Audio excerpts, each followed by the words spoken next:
Hey guys, it's Latanya Mendiola. Welcome back to my YouTube channel. As you can tell, the tone of this video is just completely different. There's not really an intro, so let's just get right into it. People have seen my life through a lens for far too long. But today, I want to change that. My name is Latanya Mendiola. I've toured, I've been on podcasts, I've preached, I prayed for the sick, I've seen hundreds of lives changed, and I've seen dozens healed. And while I've shared parts of my journey, the truth is, I haven't always been honest. I haven't been honest about the real, raw things that have been going on behind the scenes. Not about the quiet struggles, not about the moments of doubt, and not about the pressures that come from being seen and having a platform. So today isn't just another YouTube video, but this is me being real, unfiltered, unpolished, and honest about my faith, my struggles, and what it actually looks like to walk with God when life isn't perfect. So here is the side of me that you haven't seen fully until now. I'm going to be answering all the questions that I haven't really answered, or if I've answered them, I haven't fully answered them. It's something that I promised God, that as being an influencer and following Jesus, that I would be transparent with you guys. So that's what I'm going to do in this video. Number one, the first question is, what moment truly changed your relationship with God? What moment changed my relationship with God was probably when I went through like my first kind of like heartbreak. I remember just crying on my floor, and I was like, God, like, I don't understand what this person, like, why they did what they did to me. It was very, very, very like a black and white moment. It was like I had to trust God, or I had to trust my like emotions and what I was feeling and what everybody else was telling me how to feel.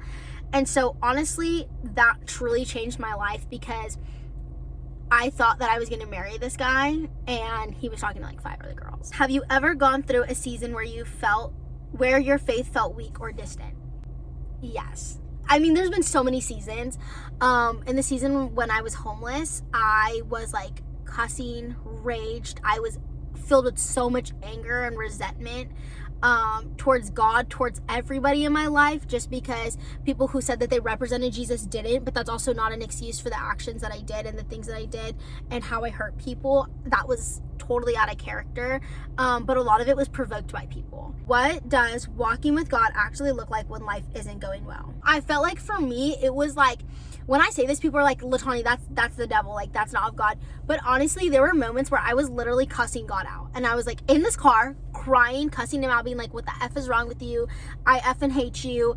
And genuinely, during those moments were the closest that I ever got to God, because I was able to be real and honest, and I wasn't putting up a front with him. It looks like not understanding God, but also trusting him and being like, God, I don't know why I'm in this situation. I don't know why I'm in this predicament. I don't know why I'm in this place, but I'm choosing to trust you and put you first. When I was like becoming homeless again for like the second time, trusting God and being like, God, I don't know where you're taking me. I don't know what you're gonna do. I can't afford this car. And then throughout that, God showing himself again and again and again. Jehovah Jireh, my provider. His grace is sufficient for me. Jeremiah 29:11, for I know the plans that I have for you. You know, that he's knitted us in our mother's womb. Things like that. So remembering scriptures to help combat the lies of the enemy is so important. And that's what it looks like. It looks like genuinely just like not trusting God, but choosing to have that little faith as a mustard seed, because that is what's going to move mountains. Do you ever feel pressure to have it all together because of your platform? I have felt the pressure to like be this perfect person that everybody wants me to be. And even with people that I was discipling, like I felt like I couldn't be my true and honest self, which obviously I'm making this video because I've been walking through that, where I haven't been like perfect. Like I haven't been trying to put on this facade, and I think the more that I try not to, the more doors that God opens, the more things that God does. And I feel like I've realized that, like, the Bible does say in our weaknesses he's made strong. And so I've really been able to witness that, like, when I am weak, when I am not perfect, like, and I don't put on this performance for other people, it's when God blesses and he just brings in amazing godly relationships. And so I have felt that pressure, and I want to say I'm sorry for all the young girls who've watched me, for all the guys who have watched me that are like younger, even older, everybody who's looked up to me, where I've put on this facade that my life was okay and my life was perfect. Like when I was like homeless, nobody knew I was homeless. I was living in a gym. I was at one point living in my car and nobody knew. And I like ended up posting like a GoFundMe, but it wasn't the same. Like I was still pretending like I was okay. People were like, oh, your life is getting so much better. Like, no. People are just inviting me to things because I have a platform, but little do you know I haven't showered in a week. Like, and learning to not do that, because performance is like, to me, it's like religion. It's like a Pharisee spirit to me. What is a struggle you don't usually talk about publicly? I feel like I've talked about pretty much everything publicly before. There is a few things that I don't talk about in detail because I've felt, gosh, I did not think I was gonna like get this deep. There's a lot of things that I don't talk about because I felt like nobody was gonna believe me, because people in my life haven't believed me. This year I would have been celebrating Mother's Day in a different way, and the person who I was with didn't believe me, and I like seen it. That's one thing I've struggled with, is like, I don't know, I've just struggled with that, like in the sense of like the reality of it. Like I feel like there's been so much stuff that has happened to me, but I'm like, oh, is that real? Like, and it was real, but because everybody's made me like feel like I was crazy at the moment, like I feel like I've barely been able to process that. So I haven't really like talked about that publicly, about like what I seen and what I walked through. Have you ever felt like you were failing your own standards? I feel like right now I'm so far behind in life. Like I feel like I haven't gone to college because I got kidnapped and I got raped, and so like they were like telling me that I shouldn't go to college in the area because it just wasn't safe for me.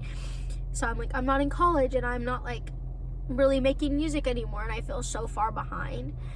I feel like I'm failing my own expectations, and I feel like I'm failing my kuya.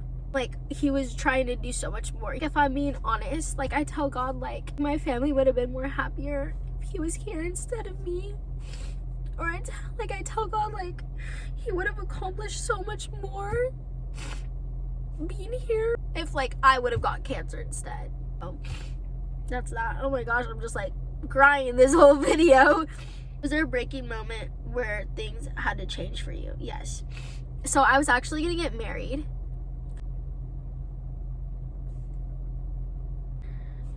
I was gonna get married to the love of my life, and everybody's like, that's the love of your season, and I'm not in love with him anymore, but he was literally the love of my life. Like I loved this man and I still love him, just not in love with him. But the fact that there was a lot of things that went on, like in this seat I begged him. We ended up doing it one more time. He said that we weren't together. Like he told people that we weren't hanging out, but we were. And he like just like threw a $20 bill at me, like if I was a prostitute. And I just knew, like after begging and just like crying and just like wanting us to work out, I just knew I couldn't do it anymore. Like I pray that God just does miracles in his life. But that was like my breaking point. That was like, I'm not risking my salvation for a guy. What does modesty mean to you beyond clothing? I feel like I struggled with this a lot when I was younger, going into like adulthood, because everybody would like, I would get body shamed from my old church, like anything I'd wore, anything I did. And so like coming out of that and going into like different churches and like finding my church and everything, I realized that like what you wear doesn't define you, but also we're not gonna have our titas out, our hoo-has are not gonna be showing, girl, like, but also like it's okay if you literally wear like a bikini. Like that's not like, you're not the devil if you wear that, which is like so different from like what I'm used to. But I think modesty means having a pure heart and having pure intentions, but also like if it causes a brother to stumble, then you know.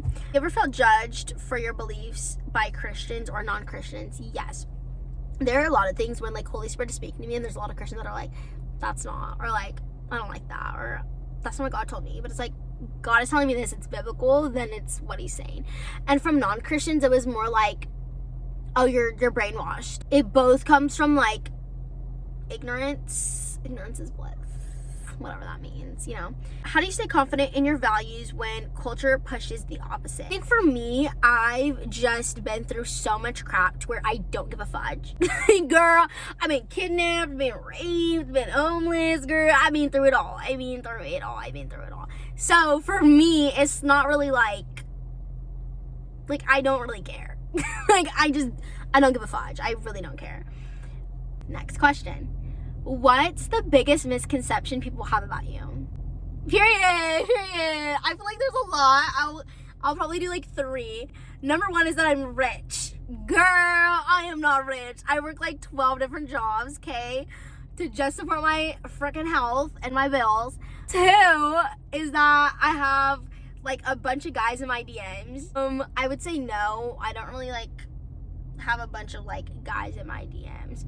I feel like people think that like, oh, she got like heck of guys. Like, no, girl. Or maybe I'm just picky. Maybe I just don't give a fudge and I'm just like really picky. The 3rd one is that I hate my parents. Okay, I'm being honest and real in this video. Everybody thinks I hate my parents and I don't. I literally love my parents with my whole entire heart, mind, and soul. Pray for them every single day. I literally talk to my family about my parents and I'm just like, I love them so much. I just wish that they were better parents. My thing is, I can't wait any more years for my parents to be parents. Like, I've waited I wouldn't say 19 years, but I would say like over 10 years for my dad to be my dad and my mom to be my mom. Everybody in my family's gonna get triggered for me saying this, but my mom was my biggest hater growing up. And that's sad to say, but I still love her. And I think people think that I hate my mom, but all I ever wanted in life was a mom. Like, all I ever wanted was my mom. All I ever wanted was my dad to be my dad again.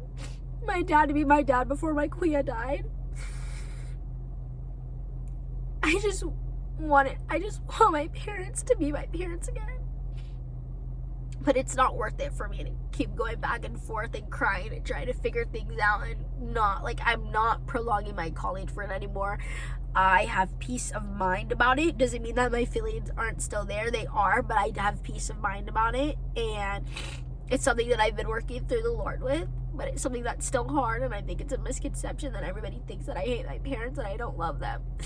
And they've done some of the nicest things, but they also weren't always bad parents. And I think that's one thing that's really hard for me to really understand. Have you ever posted something and later regretted it? A lot of the videos with my ex. I'm just gonna, I be getting sad, bro. I'm like, bro, I would have been like at my bachelorette right now. Like, yeah, you know. Do you ever feel like you have to filter parts of yourself to be accepted? I used to, but now I just pick and choose who's in my circle and I just cut everybody else off. How do you stay authentic while growing a platform? I just don't give a fudge. I just don't give a fudge. I be posting my period blood, girl, I just don't give a fudge. I just don't care. How has faith shaped the way that you approach dating? I don't know. The way I face dating now is I don't just date to date. I date to marry. I don't just date to date, bro. Lock in, Pookie, lock in. What boundaries have been hardest to keep? Honestly, when I was talking to guys or dating, honestly, sex, bro. I think it's because I've when you've been molested and stuff like that, you become either hypersexual or against it. And I think I don't crave sex, but I think that when boundary wise and dating with my ex and stuff, that was probably the hardest for us not to have sex. And we did. We had sex all the time, bro. We had sex in his mom's bed. We had sex in the car, in his mom's car. I'm so sorry, girl. I'm so sorry, Pookie, that it was there, in the garage, girl, anywhere. Surprised we didn't do it at church. Girl, he wanted to do it all the time. But that's probably the hardest to keep. How do you maintain friendships with people who believe differently than you? Honestly, I don't keep close friends with them, but we're cool. I don't really pursue deep relationships with people who don't have the same beliefs with me. Not because I don't think I can, I just don't think it's wise for me. What does a healthy relationship look like to you? Jesus in the center, which doesn't mean you're a freaking nun, but going out, just hanging out, having fun, just living life together. It's your best friend. That's your best friend. And that's it. Like, it's your best friend, but it's not your only friend, you know? Like, you know what I'm saying? Like, girl, it's not your only friend, but it's your best friend. Don't play. What do you feel like God is calling you to long term? So I feel like God is calling me to do missions, which, girls, gonna be doing this soon, don't play. But a gift of healing, so like healing crusades, pastoring, evangelism, to be an evangelist, just a calling of like music on my life and social media. And so I feel like that's what he's calling me to, and I'm excited and I'm ready and I'm starting to launch. So it's amazing to see like the ministry that God has placed in my hands and where it's about to go. If someone feels lost or disconnected, what would you want them to hear? I'd probably say this. I don't have notes for this. If somebody's feeling lost and disconnected, I would say you're not alone. There are so many things in life and people that will literally hate you, and it's because you've done nothing to them. You might not, I don't even want to say like, oh, it's because you're light, because sometimes you're just a B with an H. This is the truth, girl. You just are. You fix yourself. You fix yourself again. But no, I feel like definitely it's like people are so miserable that they're really not thinking about you that much. Like, I would get offended because I'll be like, girl, what you mean you're not thinking about me that much, girl? Like, what you mean, Boogie? But genuinely, people don't care enough. Like, they don't care about you enough. So it's like, focus on what you want. Focus on your goals. If you mess up, big whoop, whoop-de-doo, whoop-de-doo, hey. You know, like, it's like live, laugh, love. Live, laugh, love. There's so much stuff going on with my heart, with my freaking brain. They want to put me on a monitor. They want to check my brain waves because they don't know what's wrong with whoop-de-doo. Like, it's like I should be really here like being depressed, but I'm not going to do that. And I learned that from my kuya. Like, never give up hope was his motto. Like, just don't give up hope. Like, keep pushing, G. Like, gang, you got this. Like, you know what I'm saying? Like, it's good. Like, brother, you finna be chill. You know what I'm saying? Like, put God first. Everything's gonna plan out. You know, like, you ain't gotta worry about nothing because he's Jehovah Jireh, our provider. His grace is sufficient. You know, like, you know what I'm saying? Like, God is gonna provide no matter what. So it's like, lock in or don't lock in. Receive the blessing or don't. Like, you know what I'm saying? Like, be Jonah or be Esther. Oh, that's a good one, girl. Don't play them. Be Jonah or be Esther. Like, it's not 6-7. It's Jonah or Esther. Let me stop. But yeah, I would say that. Like, I would say, like, literally just, like, it don't matter what you're going through as long as you keep it pushing. Like, keep it pushing. Don't play. Like, that ex break up with you, girl, glow up and get up. You know what I'm saying? Like, focus on Jesus. You know, like, that your schooling didn't work out for you, pick a new one. It's like when people are like, that man didn't work out, pick a new one. But instead of picking a new one, you let God give it to you. You know what I'm saying? Like, if you got a health condition, keep it pushing. Put Jesus first and keep it pushing. Like, nothing is worth you literally being down in the dumps for. You struggling people doing witchcraft over you, send it back in tenfold. Don't play. You know what I'm saying? Like, just learn to counteract it. And if you don't know how to counteract it with the word of God and what God has to say. You know what I'm saying? Like, keep it pushing, keep it a buck, keep it a G, and it'll all be good. Like, and take that from me as somebody who's been through been through hell and back. Girl, I lived in a trap house at one point. Like, girl, like, you finna be fine. But yeah, I would say just keep it pushing. Like, follow Jesus and keep it a buck. You know what I'm saying? But yeah, that's it. We went from like sad, serious, crying, laughing, keep it a G. You know what I'm saying? It's like, let's a Bible. Hey, let's a Bible. Hey, let's a Bible. Right, left, turn around. Damn, better run it up. Hey, let's a Bible. Hey. Bro, I need friends. This is why we do the podcast with somebody else. Good girl. Not like me. If not, you're gonna be late. No, but honestly, that's the truth. That's what's been going on. Don't play. Okay, I'm gonna get off now, y'all. Thank you so much for watching. I know it was like a lot, but this was me being real, being honest, being myself. Something that I haven't done in a minute, but there it is. That's the real, honest to God truth Latani.